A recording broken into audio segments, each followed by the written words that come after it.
estou agora numa comissão parlamentar de inquérito em que todo mundo está acompanhando, né? Todo mundo se interessou. Por quê? Deixou da política ser algo desconecto da vida das pessoas. Quando você faz uma investigação para saber por que mais de 500 mil de brasileiros morreram, porque seu tio, sua tia, seu pai, sua mãe, seu irmão, seu parente, seu amigo não está mais no convívio, né? Isso diz respeito à vida das pessoas. Quando a gente faz uma investigação para dizer, olha, por que o comércio da esquina teve que fechar durante algum período? Quais foram as responsabilidades que os governos e o poder público teve em relação a isso? A pandemia é algo que não está assim distante das pessoas, não é a votação de uma emenda constitucional, entende? Não é a votação de um projeto de lei. Um númerozinho de um contrato de não sei o quê. Não é. Quando você fala da pandemia, é o que afetou todos nós nesses 2 anos. Então, isso tem a ver com a vida das pessoas. Quanto mais nós levarmos a política para a vida concreta das pessoas, para a vida material, eu acho que tem mais chance das pessoas se apossarem da política, se empoderarem da política e transformarem. Como é que foi feito esse movimento para botar para funcionar a CPI da Covid? Como é que vocês se organizaram? Quem que foi que, porra, bora fazer uma CPI disso aí? Como é que é isso? Deixa eu te dizer, eu fui o autor do requerimento que resultou na CPI, né?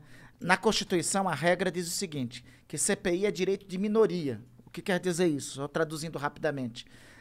Que a minoria parlamentar tem direito a propor uma comissão de investigação. Só que propor uma CPI, conseguir uma CPI, sempre não é uma tarefa muito fácil. No começo desse ano, lá pelo dia 12, 13 de janeiro, acho que todos vocês acompanharam a tragédia que estava em curso em Manaus. Uhum. Né? Foi o alvorecer trágico da segunda onda da pandemia aqui no Brasil. Eu vi aquilo e de imediato disse, olha, a gente tem que tomar uma providência para isso. Qual é a providência? Vamos propor uma investigação. E até aquele momento, os dados do Brasil do enfrentamento à pandemia eram muito ruins, né? Então, vamos juntar o que está acontecendo com Manaus com o enfrentamento errado que está se dando em relação à pandemia aqui no país. E propusemos a comissão parlamentar de inquérito. Eu juro para vocês que minhas expectativas naquele momento eram baixas, né? Eu disse, olha, vai ser difícil conseguir as assinaturas. Se conseguir as assinaturas, vai ser difícil instalar. Se conseguir instalar, vai ser difícil ter uma maioria que queira tocar a investigação. Se conseguir tocar a investigação, o governo vai conseguir abafar, já não vai. Minha perspectiva era as piores. Bem naquele pessimista, momento. Né? É realista para as circunstâncias que nós estamos, né? Eu tenho uma frase de um filósofo italiano chamado Antonio Gramsci que eu gosto de sempre utilizo como mantra, né? Otimismo da vontade, pessimismo da razão. Naquele momento estava valendo mais, Monarca, o meu pessimismo da razão ali para concretizar. Mas a gente conseguiu. Mais cedo do que imaginávamos, em fevereiro nós conseguimos as assinaturas necessárias. Por que você acha que vocês tiveram essa facilidade que você nem esperava? Bom, primeiro porque é o seguinte, a pressão pelo que estava acontecendo no Amazonas, e, assim, os dados da pandemia eram muito graves, né? Isso pressionou os senadores. Segundo, tem um detalhe, o Senado tem algumas diferenças da Câmara, né? A Câmara é mais vulnerável à pressão do governo, né?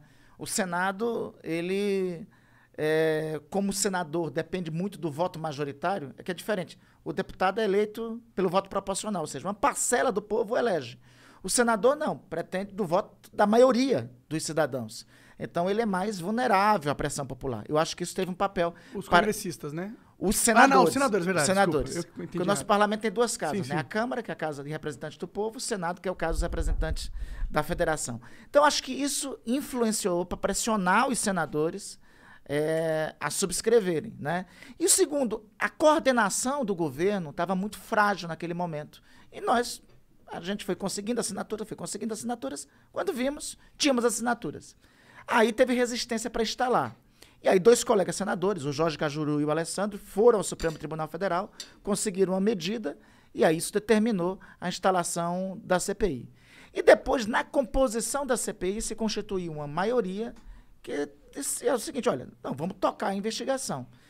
Junto com isso, teve mais um outro efeito, né? As pessoas começaram a acompanhar a CPI, a pressionar, a ficar de olho nas senadoras, nos senadores, na atuação. Isso começou a criar uma exigência maior por resultados. Sim, até porque tá tendo ampla cobertura de tudo quanto é lugar. Inclusive, não é nem muito difícil, dá pra ver ao vivo, é fácil, né? Não é... Isso é uma parada que eu acho maneira.